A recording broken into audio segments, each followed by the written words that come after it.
Students use sign language during class and I found out something horrific. I'm gonna try to keep this as short as possible. I'm not sure if this is the right place for this story, but I need to tell someone this story. English is not my first language. I'm an art teacher in the Netherlands. I have an amazing class with 21 kids. Majority of them are really sweet. But there is this one kid. Let's call her Jay. She has autism and she seems to like me a little too much. She would do her best to be extra nice to me and would defend me whenever one of her other classmates weren't listening or were being rude. As far as I know, she doesn't do this with her other teachers. She has a friend group of about 3 others which she always sits with, and whenever they talk, there is always one of them that looks at me. It gives me the feeling that they are talking about me, which is kinda creepy, but I guess as a teacher you can expect it. I've always kind of got the feeling that Jay likes me. For Valentine's Day she bought a rose for me. Anonymous, but I know it was her because of the handwriting on the card.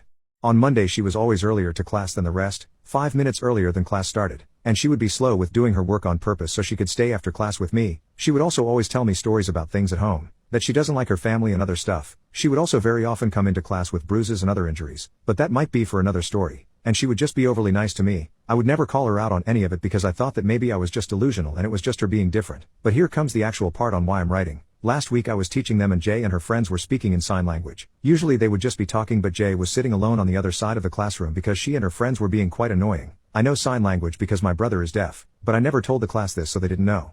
Apparently Jay and her friends were talking about me, how Jay wanted to find out where I lived. She does know the town I live in, and wanted to break into my home and do things to me. I can't really go into detail, but that's one thing I heard. I also found out she's stalking me on my way from work to the bus stop and on social media. She also fantasizes about me, and I heard many other things that I can't really say on here. I haven't gone to work since because I don't think I can work at that school anymore. I feel bad for Jay that she doesn't see me in class anymore, but I don't want to risk anything. What do I do? Should I go back? I have no idea why I'm even posting here. I'm just so creeped out and I have no idea what to do.